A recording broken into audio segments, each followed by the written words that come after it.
जय संविधान, जय भीम। जय संविधान, जय भीम, महात्मा गांधी की जय, गोडसे मुर्दाबाद।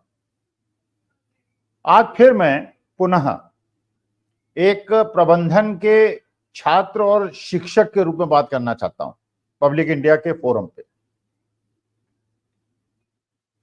मैनेजमेंट के छात्र और स्टूडेंट की तरह देखिए, मैनेजमेंट में, ह्यूमन रिलेशंस में एक बात कही जाती है, एक प्रबंधन का मुख्य सिद्धांत है। वो कहता है कि आदमी जब किसी चीज को देखता है तो एक अप्रोच तो ये होती है कि I am good, they are also good.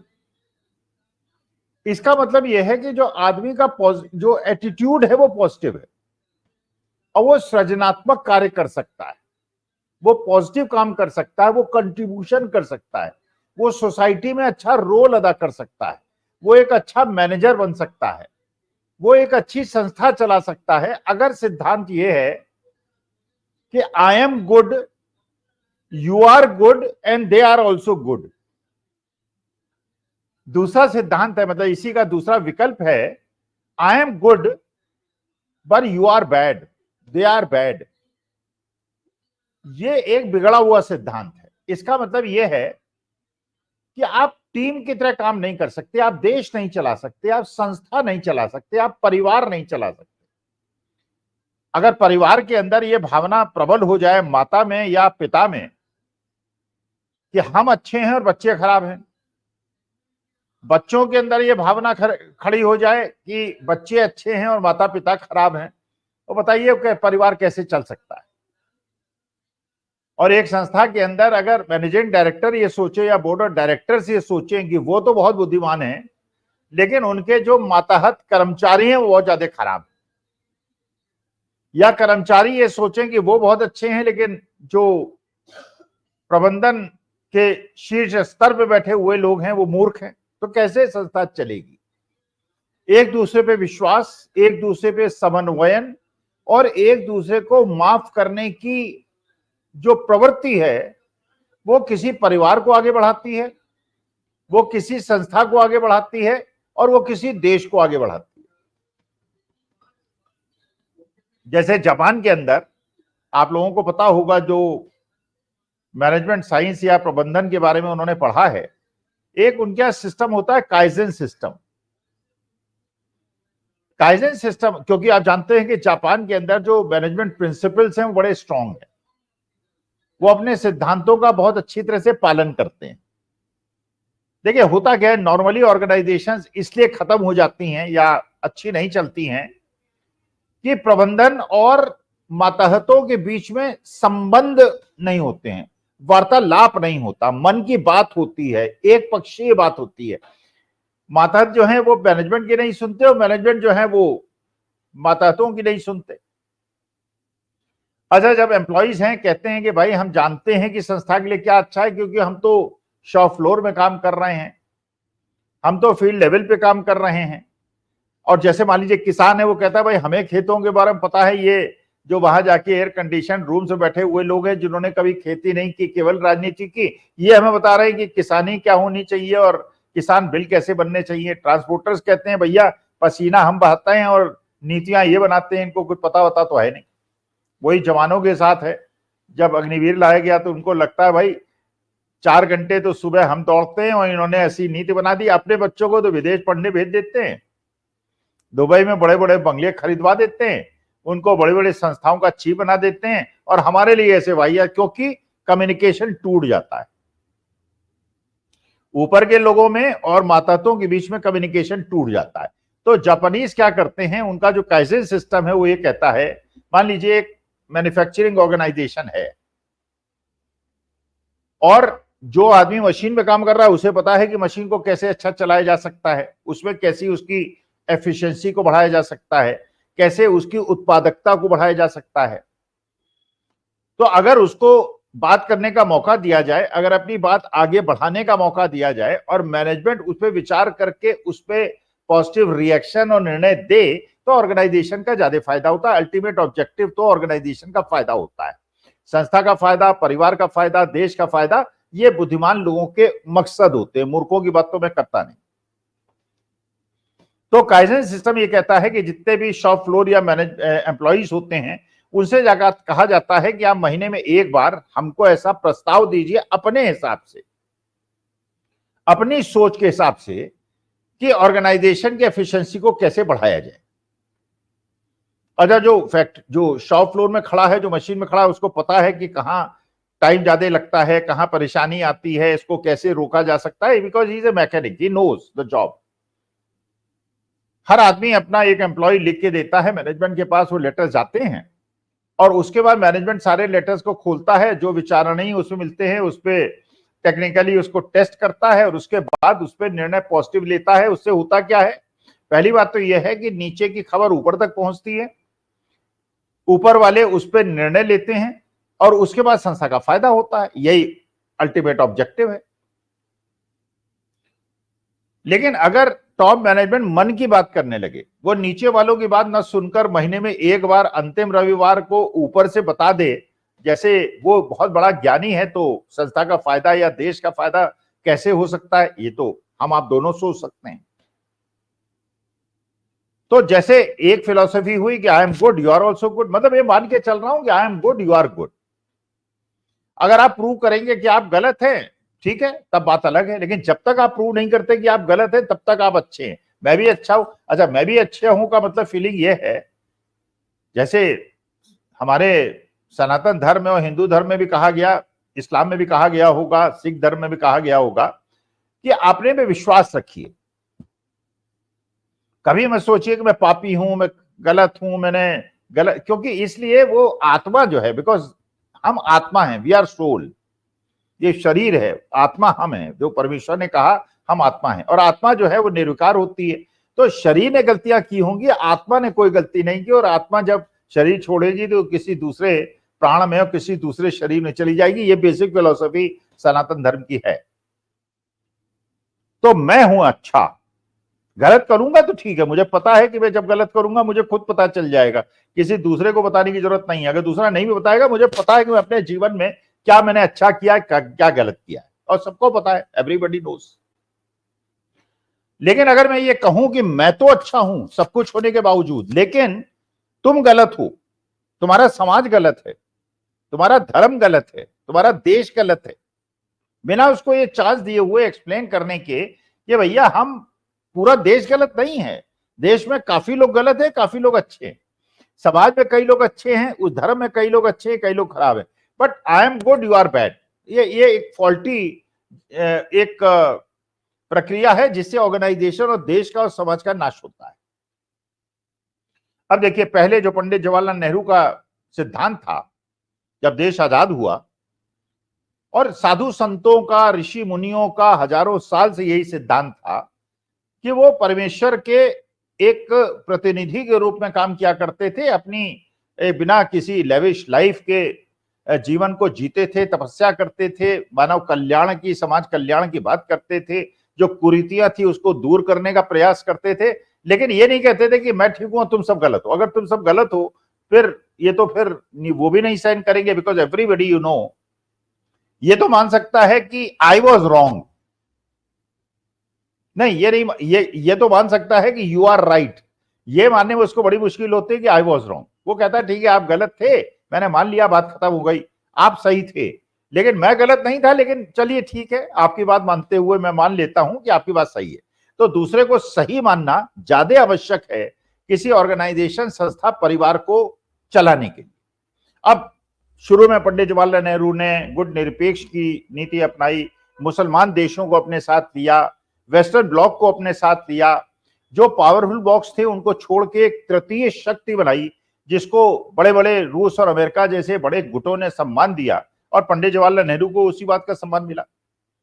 हाँ, एक जरूर हुआ कि चीन को भी उन्होंने अच्छा समझ लिया था, ये मानते हुए कि I am good you are good, और चीन दुष्ट राष्ट्र मिला। और 1962 में जब देश की सेनाएं बहुत ज्यादा तैयार नहीं थी, हमारी रक्षा व्यवस्था अच्छी नहीं थी, क्योंकि 12-13 साल ही हुए थे देश को आजाद हुए, हमारी पास, उनके पास थी शक्तियां, उनकी सैन्य शक्ति बड़ी थी, उनकी सेना बड़ी थी, हम अनप्रिपेयर्ड थे, और वहां पे एक बार जरूर गलती हुई, लेकिन मैनेजमेंट सिद्धांत के अनुसार वो बेसिक फिलॉसफी है जिसपे चीजें आगे बढ़ती। यही चीज मोरारजी भाई ने की, यही इंदिरा गांधी ने की। वो दूसरी बात है, जब उन्हें लगा कि पाकिस्तान जो है वो ईस्ट पाकिस्तान के अंदर दुष्टता कर रहा है और ईस्ट पाकिस्तान वालों के साथ अन्याय कर रहा है और ये ऐसा समय है जब पाकिस्तान को तोड़ा जा सकता है, तो उन्होंने पाकिस्तान को तोड़ दिया। लाल बहादुर शास्त्री ने 1965 में हमारी सेनाएं लाहौर तक पहुंच गई और सेनाओं ने कहा था कि महाराज ऊपर से प्रधानमंत्री महोदय आदेश दे दीजिए, सुबह का नाश्ता जाके लाहौर के अंदर करेंगे। तो वो एक अलग मुद्दा है, लेकिन बेसिकली जिस थ्योरी के अंदर चलते हैं, until and unless you prove you are wrong, I will accept that I was good, you are good। Atal ji के जमाने में भी चला, उन्होंने भी लाहौर बस यात्रा की, उन्होंने भी पाकिस्तान के लोगों को बुलाया। लेकिन अब जो हम अच्छा, अपने देश के लोगों को तो सबने हमेशा, जब से देश आजाद हुआ 75 साल में, सबने कहा कि हम एक देश हैं, हम एक समाज हैं, हम एक परिवार हैं। और हमने 62 के, 65 के, 71 के कारगिल के युद्धों में देखा कि हमारे देश के अंदर, भारतवर्ष में एक खूबसूरती है कि हम एक खूबसूरत गुलदस्ता है। अलग अलग धर्म, अलग अलग परंपरा, अलग अलग रंग रूप, अलग अलग भाषा, अलग अलग खान पान, अलग अलग वेशभूषा होने के बावजूद हम एक देश के रूप में एक संगठित देश है। और हमेशा हर धर्म और समाज के लोगों ने आगे बढ़ के हमारे सेनाओं का साथ दिया। लेकिन 10 साल से जो प्रक्रिया शुरू हो गई है, जो देश के लिए घातक, एक मैनेजमेंट टीचर की तरह बोल रहा हूं कि अगर आप ये कहते हैं कि वो समाज गलत है, वो दुष्ट समाज है, मेरा समाज अच्छा है केवल, अब वो समाज कोई भी हो, वो सिख समाज होगा, सिख समाज कुछ बोलता है तो उसको आप खालिस्तानी बोल दीजिए। अगर वो क्रिश्चियन समाज बोलता है, कह दीजिए धर्म परिवर्तन कराने वाले लोग हैं।